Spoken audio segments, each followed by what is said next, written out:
Hey there, you're looking kind of cute. Don't forget to subscribe and check out all my other socials. Enjoy. The sky outside the window looked calm, but inside the hotel, there was tension. Kelly wore a wrinkled red sundress after traveling for hours. She stood still, her fingers shaking as she looked at proof on her phone. Each message hurt her. They were flirty texts and winking emojis, planning a secret meeting at the bar that faced the sea tonight. Her husband, John, did not know she had seen them. He had left his phone unlocked by mistake. "This cannot happen again," she said quietly, her voice weak as she looked around the room. She sat on the bed, but the clean sheets did not help her feel better. The sound of the shower running made her feel even worse. When John came out and saw her face, he knew something was wrong. "What's wrong, babe?" Kelly held up his phone. "Melissa from accounting? Really?" The color drained from his face. "Kelly, I can explain." "Save it." She stood and walked to the window, looking out at the ocean view they'd paid extra for. "This is the 4th time, John. The 4th woman I've caught you with. I know I have a problem. I'll get help. I'll go to therapy. You said that after Carmen, and after Rachel, and after that bartender whose name I don't even remember anymore." Kelly's voice was steady, eerily calm. "I'm done with promises." She pulled out her own phone and opened a bookmark she'd saved weeks ago, just in case. The website had a simple design, just a purple background with elegant script that read, "Second Chances, Transformation Solutions for Wayward Partners." "What are you doing?" John moved closer, trying to see her screen. "Research." Kelly scrolled through the testimonials. "Found this site a while back. They specialize in permanent solutions for cheating spouses." John laughed nervously. "Come on, Kelly. You can't believe some weird internet scam is going to fix our marriage." "It's not a scam." She turned to face him. "My friend Patricia used their services. Remember her husband Marcus, the one who couldn't keep it in his pants?" "Yeah, they got divorced last year." "No, they didn't." Kelly smiled coldly. "Marcus doesn't exist anymore, but Patricia has a lovely younger sister named Marcia now. They're very close." The blood drained from John's face. That's not possible." "Isn't it?" Kelly tapped the contact button on the website. "They have associates in every major city, including Miami." "Kelly, please, let's talk about this rationally. I've been rational for 3 years." She hit send on the contact form. "Your turn to experience something new." John grabbed for her phone, but she pulled it away. "This is insane. You can't just..." "Can't what? Can't stop you from humiliating me over and over? Can't protect myself from your lies?" Her phone buzzed with an immediate response. "They're fast. Meeting tomorrow at 2 p.m. Cafe Luna on Ocean Drive." "I'm not going to some crazy meeting." "Yes, you are." Kelly's voice was steel. "Because if you don't, I'm filing for divorce the second we get home. And I'm taking everything. The house, the cars, half your pension. My lawyer's already drawn up the papers." John slumped onto the bed, his blue polo shirt dark with sweat despite the air conditioning. "Kelly, please, I love you. You love the idea of me. The safety I provide while you run around with anyone who smiles at you." She grabbed her purse. "I'm going out. When I get back, you better have made your choice." The door clicked shut behind her, leaving John alone with his racing thoughts. The next afternoon, Cafe Luna buzzed with typical Miami energy. Tourists in bright clothing sipped mojitos, while locals typed on laptops in the shade. Kelly sat at a corner table, wearing a yellow halter top and white shorts, watching John fidget in his seat across from her. He'd chosen a gray t-shirt and jeans despite the heat, as if dressing down could make him invisible. "They're late," John muttered, checking his watch. "No, we're not."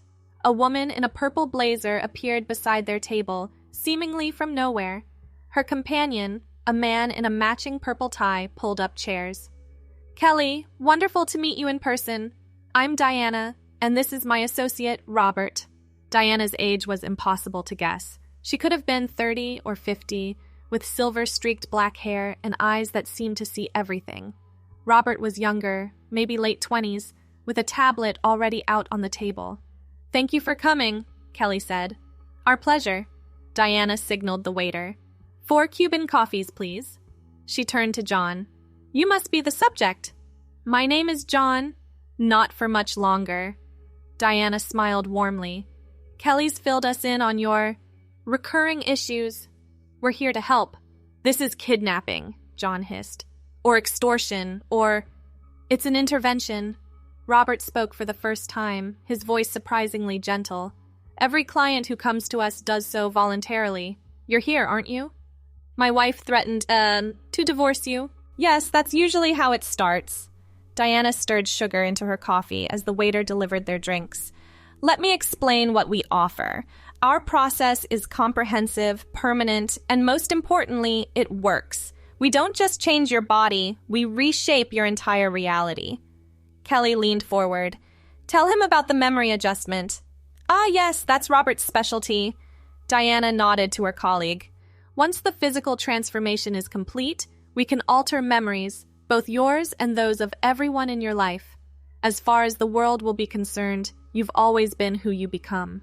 John's hands shook as he lifted his coffee cup. That's impossible. Is it? Robert turned his tablet toward them, showing before and after photos. This was Gregory. Cheated on his wife with her best friend. Now she's Grace, has been her wife's cousin for the past 23 years, according to everyone who knows them. The photos were undeniable. The man in the before picture had the same eyes, the same basic bone structure as the woman in the after photo, but everything else was different. The process takes about 6 months, Diana continued. First, we start with hormones and coaching.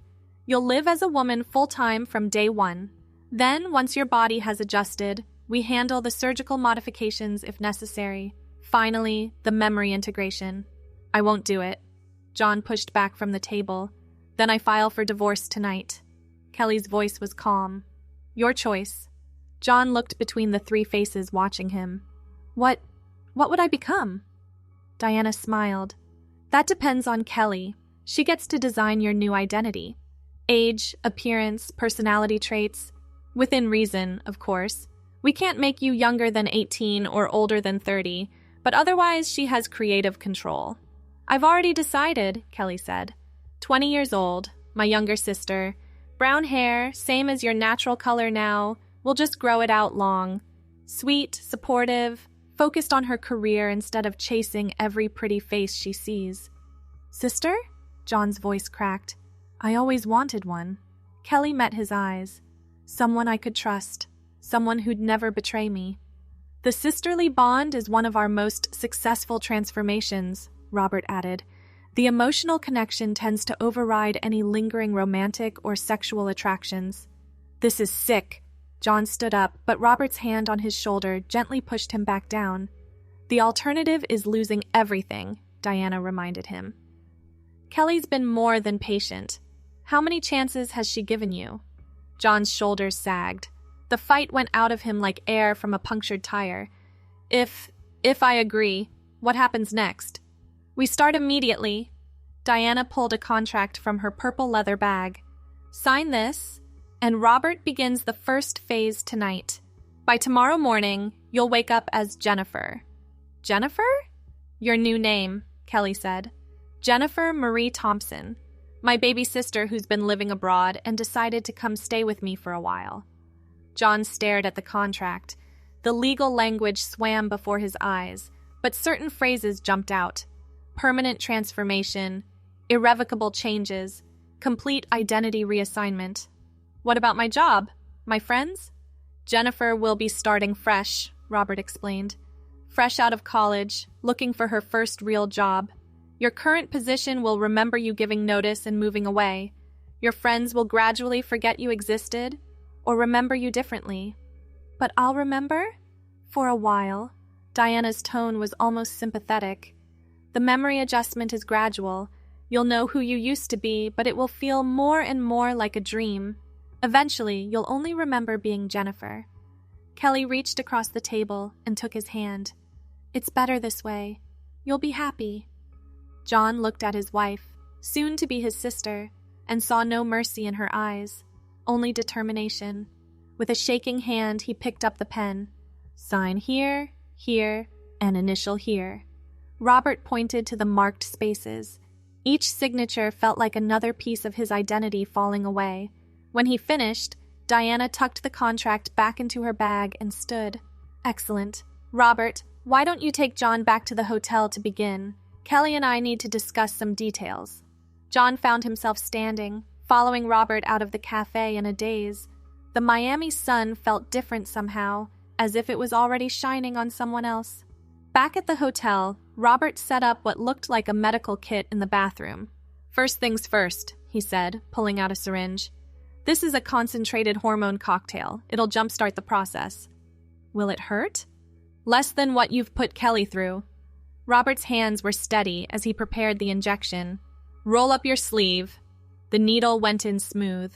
John felt a warm sensation spreading from his arm through his body. Now these... Robert handed him a packet of pills. One every morning, one every night. They'll accelerate the changes and help with the mental transition. Mental transition? Your brain needs to learn to be female. These help with that. Robert packed up his kit. I'll be back tomorrow morning with your new wardrobe. Tonight, just rest. Let the process begin. After Robert left, John sat on the bed, staring at his reflection in the mirror across from the room. Already, he thought his face looked softer, but that had to be his imagination. The hormones couldn't work that fast. Could they? Kelly returned an hour later with shopping bags. Diana gave me a list of things you'll need right away. She pulled out hair accessories, makeup, skincare products. Jennifer needs to start taking care of herself properly. Kelly, please. It's done, John. Tomorrow morning, you're Jennifer, my sister, nothing else. She unpacked a nightgown, soft pink satin. You should shower and change. The hormones work better when you're relaxed. The shower felt different. The water seemed to hit his skin in new ways, more sensitive than before. When he looked down, he could swear his body hair was already lighter, but that was impossible. Wasn't it? The pink nightgown felt alien against his skin as he climbed into bed. Kelly was already under the covers, reading on her phone as if this was any other night. Kelly? Will you miss me? The real me? She put down her phone and looked at him. The real you is a liar who can't keep his promises. Jennifer will be better. She'll be who you should have been all along. But go to sleep, John. It's the last night you'll have that name anyway. John closed his eyes, feeling the hormones pulsing through his system like tiny rivers of change. When sleep finally came, he dreamed of long hair and summer dresses, of a life where he'd never been anything but Kelly's loyal sister. Morning came like a splash of cold water. John woke to find his body had changed overnight. Not dramatically, but enough to notice. His skin was softer, more sensitive.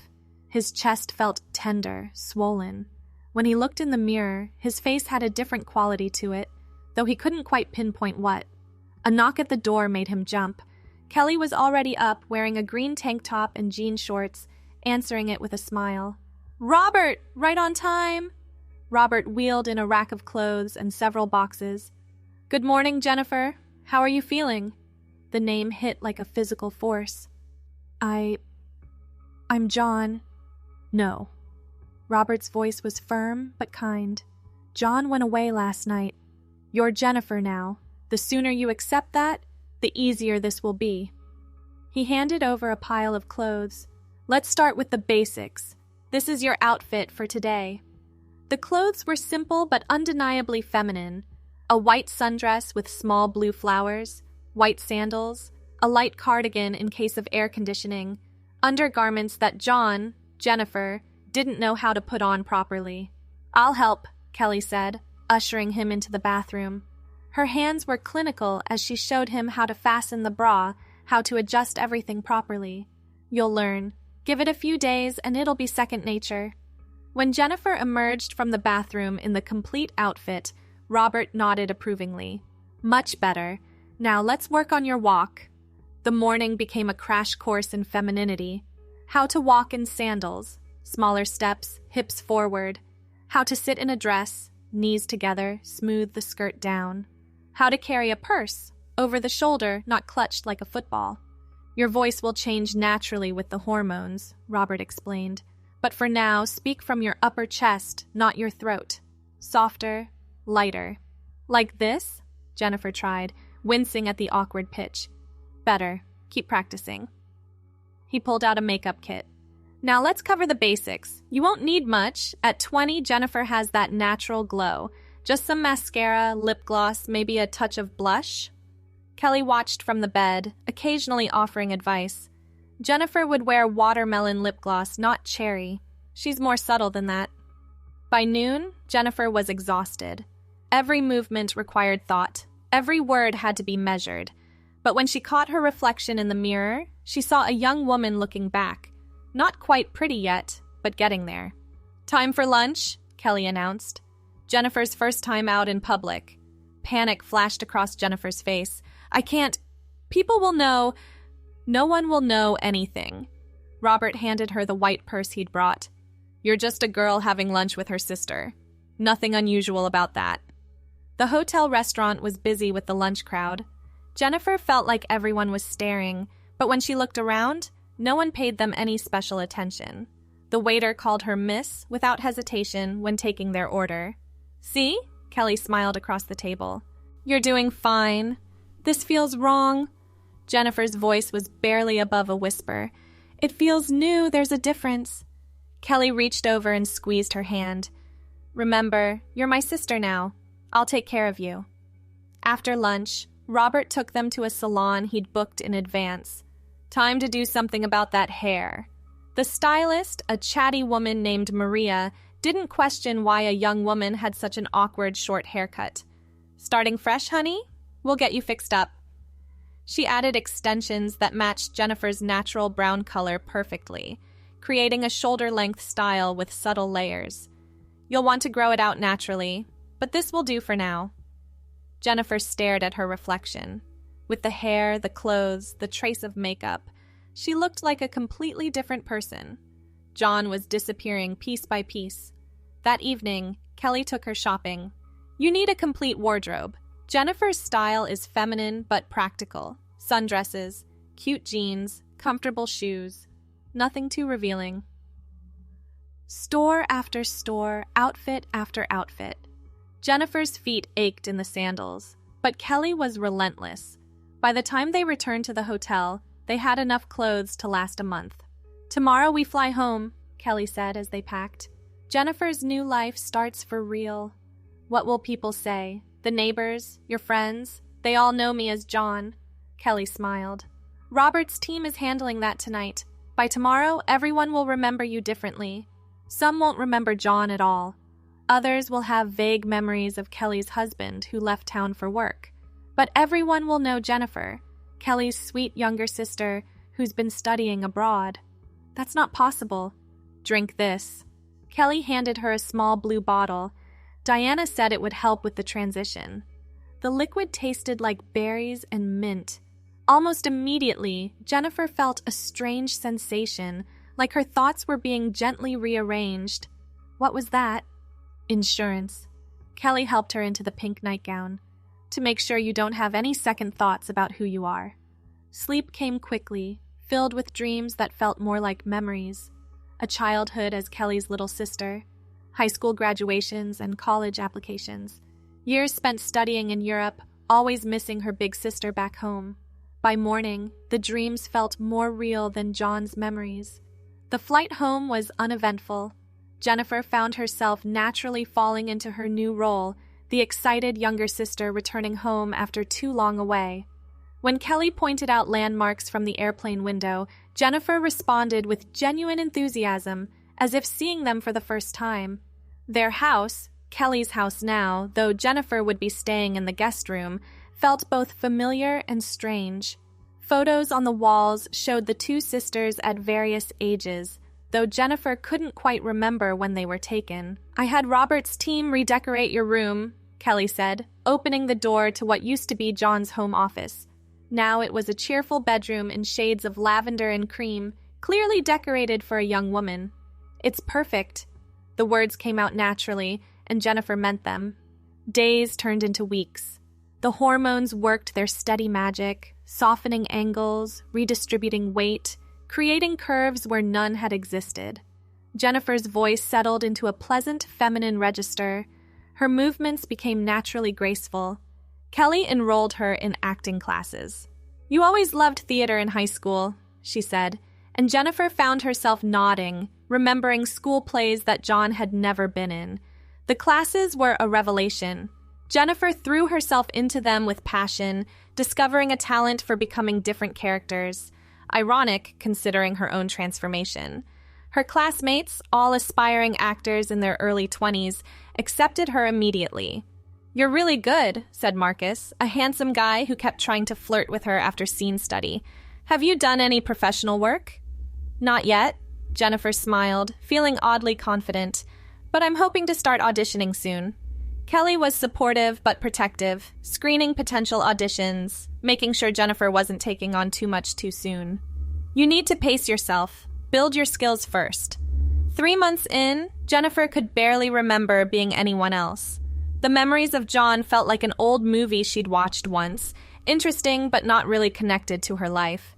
When she looked in the mirror, she saw herself, not a transformed man, but the woman she'd always been. Her brown hair had grown past her shoulders now, healthy and shining. Her body had fully adjusted to its new hormonal balance. Even her mannerisms were completely natural. She didn't have to think about how to walk, how to sit, how to be anymore. "I got a call back," she announced one evening, bursting into the living room where Kelly was reading. "For that indie film I auditioned for last week." "That's wonderful!" Kelly hugged her tightly. "I knew you could do it." The callback turned into a role, small but significant. Jennifer threw herself into preparation, working with an acting coach Kelly hired, practicing her lines until they were perfect. On set, she was professional and focused. The director, an older woman named Patricia, pulled her aside after the first day. "You have something special," Patricia said, "a quality that comes across on camera. Have you thought about getting an agent?" Jennifer had been thinking about little else. With Kelly's help, she researched agencies, prepared headshots, crafted the perfect submission materials. The first few rejections stung, but Jennifer persevered. "You taught me to never give up," she told Kelly over dinner one night. "When did I teach you that?" "When I was 12 and wanted to quit piano lessons." The memory came easily, though Kelly looked momentarily confused before smiling. "Right, of course." The big break came 6 months after Jennifer's first day in that white sundress. A major agency called, interested in representing her. The meeting went perfectly, Jennifer charming them with her fresh perspective and obvious talent. "We'd like to start you with commercial work," the agent said. "Build your resume, get your face out there, then we can move into bigger projects." Jennifer signed with them that day. The commercials came first: laundry detergent, a local restaurant chain, a national campaign for athletic wear. Jennifer's face started appearing on screens across the country. Then came the guest spots on TV shows, each role a little bigger than the last. "I can't believe how fast this is happening," Jennifer said one night, reviewing sides for an audition the next day. "You worked hard for it," Kelly reminded her. "And you have natural talent. You always did, even in high school." Jennifer nodded, remembering drama club performances that felt completely real. The audition was for a supporting role in a major studio film. Jennifer prepared for weeks, working with her acting coach daily, analyzing every line of the script. When the callback came, she was ready. When the role was offered, she cried. "I'm so proud of you," Kelly said, holding her as she sobbed happy tears. "My baby sister, going to be in a real movie." The film shoot was grueling but exhilarating. 12-hour days, complex emotional scenes, working alongside established actors who treated her as an equal. Jennifer soaked up every moment, learning from everyone around her.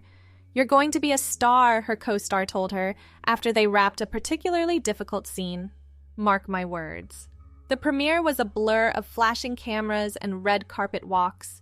Jennifer wore a stunning emerald green gown that Kelly had helped her pick out. When the reporters asked about her background, she spoke confidently about her journey, always mentioning her supportive sister.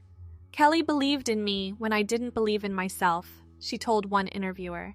"I owe everything to her." The film was a hit. Jennifer's performance was singled out by critics as a standout. Offers started pouring in. Better roles, bigger films, chances to work with legendary directors. "Which one should I take?" Jennifer asked, spreading scripts across Kelly's dining room table. "Whichever one speaks to you." Kelly smiled. "You have good instincts. Trust them." Jennifer chose a challenging, dramatic role that would require her to transform again, gaining weight, learning a dialect, becoming someone completely different from herself. The irony wasn't lost on her, though she couldn't quite remember why it was ironic. The transformation for the role was total. Jennifer spent months preparing, working with dialect coaches and movement specialists. When filming began, even the crew was amazed at how completely she'd become the character. "It's like you're a different person," the director marveled. Jennifer smiled. "I've always been good at becoming who I need to be." The film earned Jennifer her first major award nomination. Sitting in the audience at the ceremony, wearing a midnight blue gown with Kelly beside her in matching navy, she felt complete. When they called her name as the winner, the walk to the stage felt like floating. "I have to thank my sister Kelly," she said in her acceptance speech, holding the golden statue. "She saw who I could become before I did. She helped me transform into the person I am today. Kelly, this is as much yours as it is mine." The camera found Kelly in the audience, tears streaming down her face, applauding her little sister's success. After the ceremony, at the after-party, Jennifer was approached by one of Hollywood's most respected directors. "I have a project in mind," he said, "something that would challenge you in new ways. Are you interested?" "Always," Jennifer replied. The project was a biopic. She'd be playing a complex historical figure, requiring not just acting skill, but deep research and understanding. Jennifer dove in headfirst, reading every book, watching every documentary, immersing herself in the world of her character. "You're obsessive," Kelly laughed, finding Jennifer surrounded by research materials one evening. "I learned from the best?" Jennifer grinned. "Remember when you spent 6 months researching our family genealogy?" That was... Yes, of course. Kelly's smile flickered for just a moment. "Found some interesting stuff about our great-grandmother." The biopic filmed on location across 3 countries. Jennifer sent Kelly postcards from each place, maintaining their sisterly tradition that had started when she was studying abroad years ago. When the film wrapped, Jennifer felt empty. She'd lived as someone else for so long, returning to being just Jennifer was jarring. "Post-film depression," Kelly diagnosed. "You need a vacation. When's the last time you took a break?" They went to Miami, back to the same hotel where everything had changed. Jennifer didn't remember the significance, just enjoyed the sun and sand with her sister. "I'm thinking of buying a place here," Jennifer said over mojitos at a beachside bar. "Somewhere to escape when LA gets too much." "That sounds perfect," Kelly raised her glass. "To new beginnings." "To new beginnings," Jennifer echoed. The biopic's release was Jennifer's biggest moment yet. Critics called her performance transformative and utterly convincing. Award buzz started immediately. "How do you do it?" a journalist asked during the press tour. "How do you so completely become someone else?" Jennifer considered the question. "I think we all have the capacity to change, to become who we need to be. Sometimes we just need someone to show us the way." More roles came. Jennifer became known for her transformative performances, her ability to disappear completely into character. Directors sought her out for the most challenging parts. "You're like a chameleon," one co-star observed. "Every film, you're someone totally different." "Isn't that what acting is about?" Jennifer replied. Years passed. Jennifer's star continued to rise. She bought that place in Miami, a beautiful oceanfront condo where she and Kelly would spend holidays together. She dated occasionally, but never seriously. Her career came first, and she found deep satisfaction in her work and her relationship with her sister. "Do you ever think about settling down?" Kelly asked one Christmas Eve as they sat on Jennifer's Miami balcony. "Sometimes," Jennifer sipped her wine. "But I'm happy with my life. I have my career, I have you. What more do I need?" Kelly smiled. "Just making sure you're happy." "I am." Jennifer meant it completely. "Happier than I ever imagined I could be." The announcement came on a Tuesday. Jennifer had been nominated for her 3rd Academy Award. this time for a role where she played a woman struggling with identity. Another irony she couldn't quite grasp. "This is it," her agent said. "This is your year. I can feel it." Jennifer prepared for awards season with her usual dedication. Dresses were selected, speeches prepared, interviews scheduled. Kelly was by her side through it all, the proud older sister supporting her talented sibling. The night of the ceremony, Jennifer wore red, a bold crimson gown that made her brown hair glow under the lights. Kelly wore black, elegant, and understated, the perfect complement. "Whatever happens, I'm proud of you," Kelly whispered as they walked the red carpet. "I know." Jennifer squeezed her hand. "I love you. Love you too, little sister." When they called Jennifer's name, the auditorium erupted. She made her way to the stage on steady feet, despite the magnitude of the moment. At the podium, looking out at the sea of faces, she found Kelly in the crowd. 10 years ago, my life changed completely," Jennifer began. "I became who I was always meant to be, thanks to one person who saw my potential and refused to let me waste it. Kelly, my sister, my best friend, my constant support. This industry talks a lot about transformation. But you taught me what it really means. You showed me that sometimes we need to let go of who we were to become who we're meant to be." She held up the Oscar. "This belongs to both of us. Because without you, there would be no me. Not the me standing here today, anyway. Thank you for helping me transform into Jennifer. Thank you for being the best big sister anyone could ask for."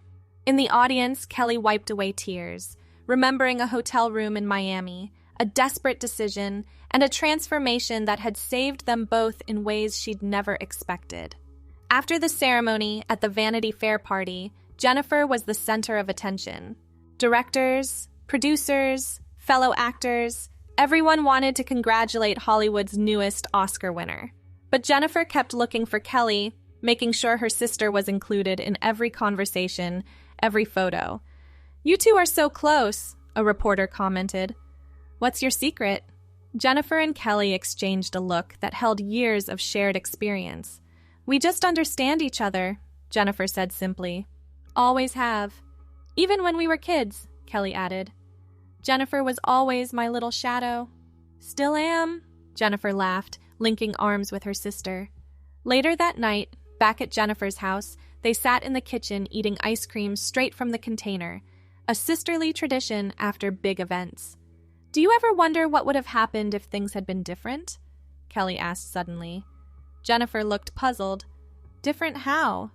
"I don't know, just different choices, different paths. I guess everyone wonders that sometimes." Jennifer took another spoonful of ice cream. "But I can't imagine any other life. Can you?"